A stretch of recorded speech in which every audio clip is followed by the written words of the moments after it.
1, 2, 1, 2, 1, 2, 1, 2. Peace signs, can you put them up? I love you, Kirk. When you heard the Benjamins, did you fall in love with the Benjamins, or were you like, oh, that's cool? It was dope because it was at a time where Puffy and them was running hip hop, so it was just another hit to his other hits. Mm-hmm. You know, when we compete.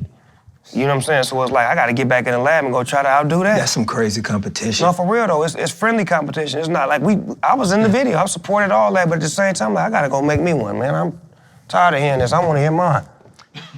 I'm trying to think, what would you say in the pantheon of hip hop?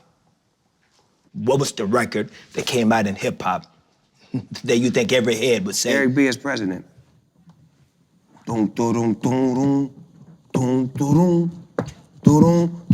I came in the door, I said it before. Yeah. I never let the mic magnetize me no more, but it's fighting me, biting me to rhyme. I can't hold it back. I'm looking for my line, taking off my coat, clearing my throat. My rhyme will be kicking until I hit my last note. My monogram signs, there's things I did, make it seem like the thought took tears to did, but it didn't rhyme after the next one.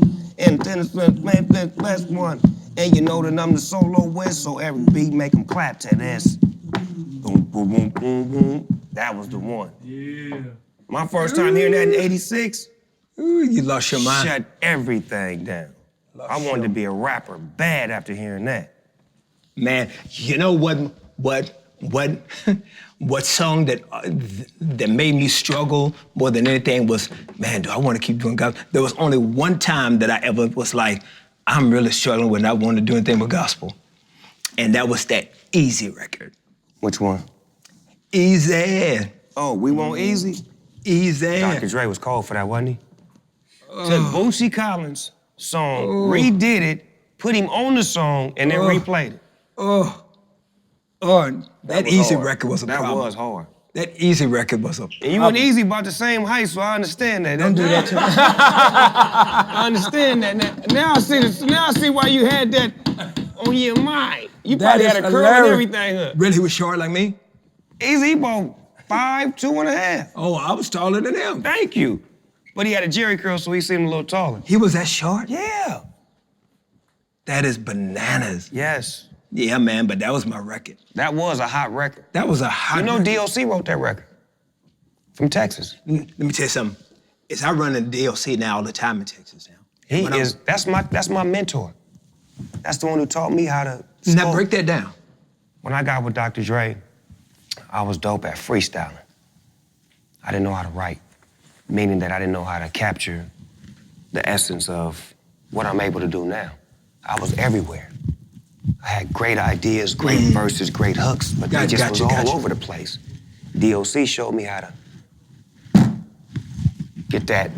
That's the hook. What's the hook? Well, that's gonna be saying over and over again. Okay. You serious? This is 16 bars. What's that? When you get to the end of that line, look at that 16 bars. That's where your rap cut off at. So you gotta make it make sense from here to here. You making a lot of sense, but you all over the place. He showed me how to condense, how to create, how to build. He taught you how to make records? Yes. DLC? Yes. Yes, that's my sensei. So he was a dope teacher like that? With no voice. Oh, so this was after the accident? Yes. So when we finally hear you say 1, 2, 3, and to the 4, Snoop Dogg and Dr. Dre is at the door, that was built from your lessons with What's DLC. DOC's first lines on his first song? 1, and then comes the 2 to the 3 and 4. I never knew that. 3 into the 4. Come on, man. The Honorable teaches you to respect your sensei. And I would to say... show some of his teachings when you display your first moves. So my first move was his move, but you paid no attention. That's why when he got to the end of the G-Thang song, it say, like this, like my nigga DOC, the nigga like this, that, and this, and that's the line that he wrote. He wrote that line because I didn't know how to end the song. Wow. Like my nigga DOC, and they just say, and I was gonna go back to like this, like that. He was like, no, like this, that, and this, and So he even gave So me he that. gave you that sauce. That sauce at the end because I didn't know how to end the song. Are you serious? Yes. He even put that sauce on it. Because he gave me the intro.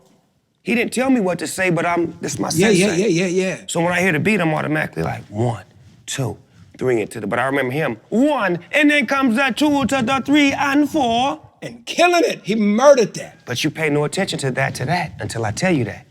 And I think that I would say for me, that is the most epic sample ever used. Yes. Let's get it funky. Yes. For me. For everybody. Because that's misdemeanor. Yes, sir. That's yes, the sir. song misdemeanor. And when you play the original, you feel sorry for them babies. Yeah, because they have no idea that they are sauceless. Yes. He ripped them. He murdered them. Flipped them and ripped them. Oh. It's just a misdemeanor. And they have no idea. None. No and clue. Dude, I did not know that DOC breathed on your career like that. Yeah, man, that's my mentor. That's my sensei. He's my everything, man. Because amazing. At that time, you got to understand, he didn't have a voice. And so you became? I was his voice. And it was that deep that I never knew that it was that deep at the time. I just loved the DOC. He was the greatest rapper besides LL Cool J at that time. Oh, he was phenomenal. And then his voice was gone. And now he's my friend. And now he's my mentor and my sensei. And this is how he talking to me. Doggy dog, when you do your verse, you gotta do it like this, that, and the center. Oh my gosh. And so I'm right there with him, like spiriting him up, got him all the way. So when I win, he win. And then you put him in the video. Come on, man. Boom, boom, boom, boom, boom. And G-Thing, he was in the front seat, shotgun, I was in the back seat. 2001, I got into the back seat, he was like, nah, doggy dog, you in the front seat now. That is amazing. That is amazing. Like, I had no idea that somebody took their loss and made it a win for you. Because you had no clue of that, and you loved him anyway. I had no idea. Now you're gonna love him more, knowing that he sacrificed to make sure that I won. I was his voice. I was the DOC. The D-O-double-G is the DOC.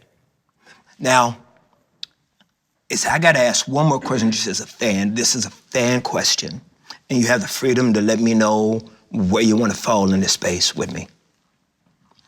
I didn't get the honor of meeting Tupac. But I would like to ask you, as the human being that he was, when the lights and cameras were off and y'all went down the studio, how was he? Funny as a motherfucker.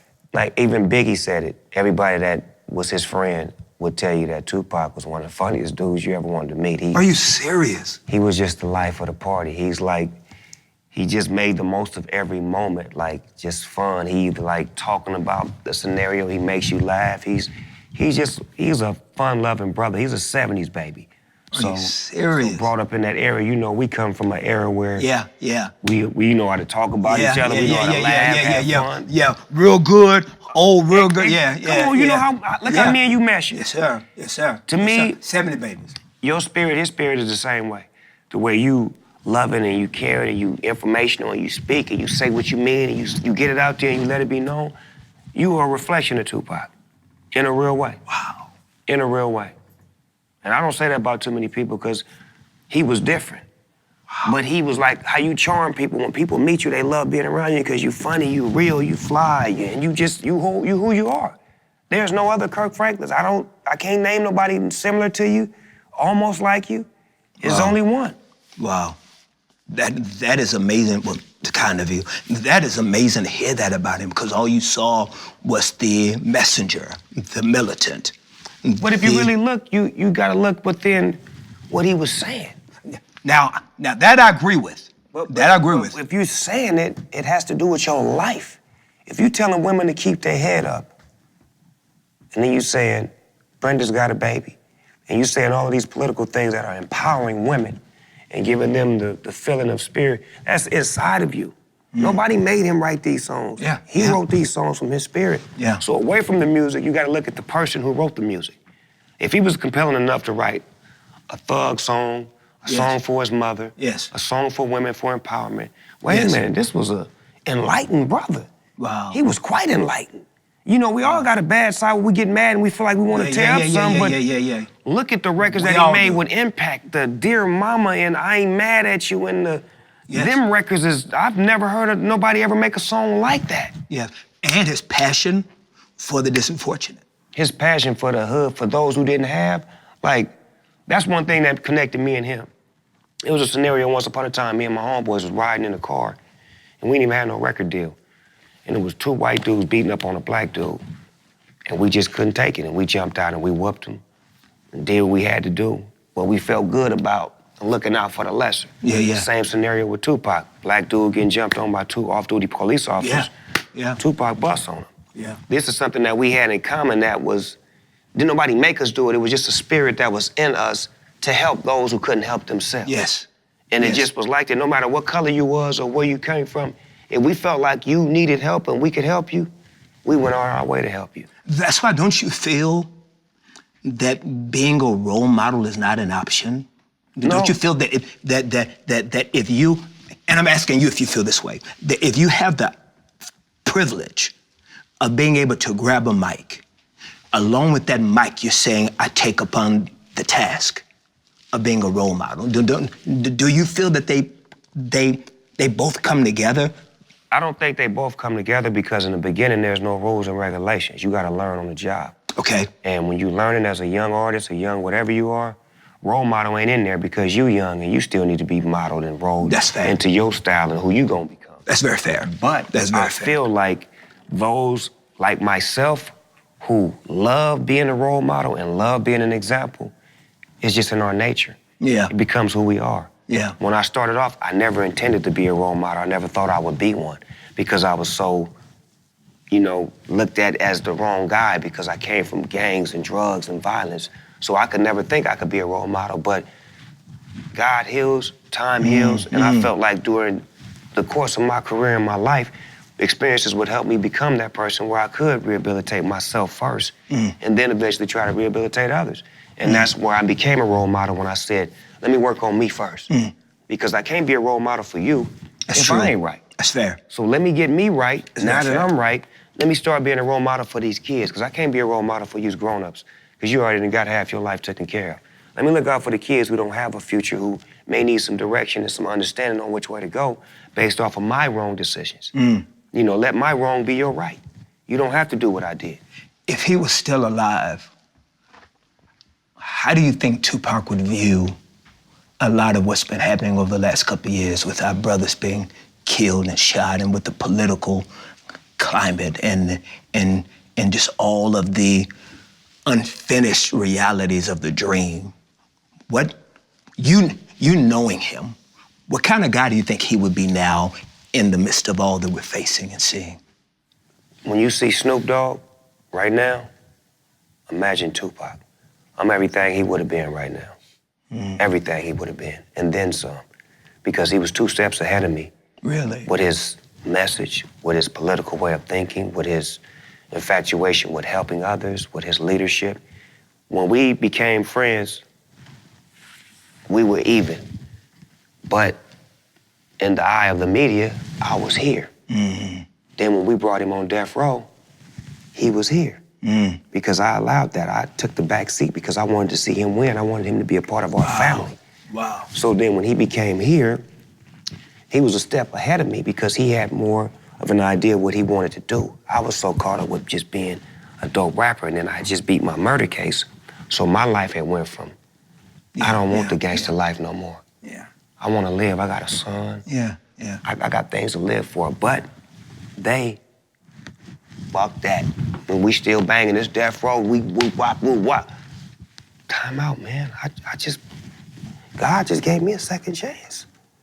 Am I supposed to play with God again and see if he give me a third chance?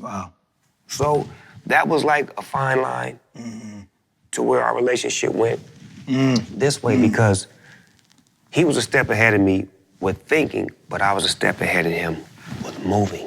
With choices. With moving. That's good. That's good. That's good. Do you think he would have gotten into politics? I know he would have gotten into politics. Really? Definitely. Strong-minded. He understood it. That would have been crazy. We need somebody like him. Wouldn't that have been crazy if he would have run for office? But do you know that they're teaching his teachings in colleges around the world, universities? You know that I heard something like that. Oh, no, it's for real. They teach Tupac in universities. That is beautiful. Like professors teach Tupac. Like he's part of the lessons and part of the criteria to graduate. Like for real. That is beautiful. If he's affecting from the point of a professor using him as an instrument to teach, yes, he definitely was strong enough to be a politician to lead. Incredible. Well, now, okay, now. Talk to me now. Hold on, let me see how far you can go back. Do you remember? Now, this was the this was the word that grandmama called us mannish. You remember that word mannish? I was always mannish. Watch this. Did you used to like Benny Hill? Boy, 11 o'clock. Benny Hill. I got Benny Hill right now on DVD right now. Bet 100 I do. Can I borrow it? Yes, you can. Benny Hill? You remember that? I almost called him Benny Hill. Come on when late night when the news go on. Yes, sir. Benny Hill. And he had a little bald-headed man and hit him on the head. Yes, sir. Now I watch remember this. that. I went to London, right? To the studios where they filmed Benny Hill. Thames. And then, Thames Studio did the interview up in there. You know what I'm talking about? I had a picture right next to old Benny, man. I had to go do it, man. Well, you remember that? Was the one. That was our childhood, dog. He was the one. They don't understand. He was the closest thing to Hustler magazine. Yes, sir. For a young mind back That a little boy could have. That a little boy could have. Right. Jesus. Now, forgive me now, because I want to ask you forgiveness. For what I done years for all them last on Benny Hill nights. Yeah, man. You remember that? Oh, boy, man. You know, we're kindred spirits, boy. But that's what I'm saying. The era that we came from, we only had a chosen few things that just that resonated with every community around the whole globe. And no matter where you went, we all spoke the same language. But you see what you just said? The language. Remember what you asked me out there? Yeah. If we speak in the same language, amen. We on the same page. Amen. Not that Superman language, but that Clark Kent language. You see what I'm saying? Yeah. Well, it's direct. We understand each other. Yeah, buddy. Take off the cape. Take off the religious verbiage and all that, and let's be Clark Kent. Let's be Clark Kent. Let's just talk about it. And if you don't want to be Clark Kent, then I don't want to talk to you. Right. Right.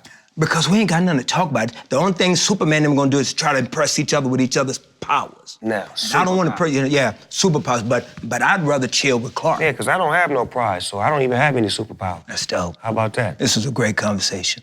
And I'm wanting to thank you in advance for you letting me borrow your Benny Hinn DVD. I'm finna get it to you. Thank you.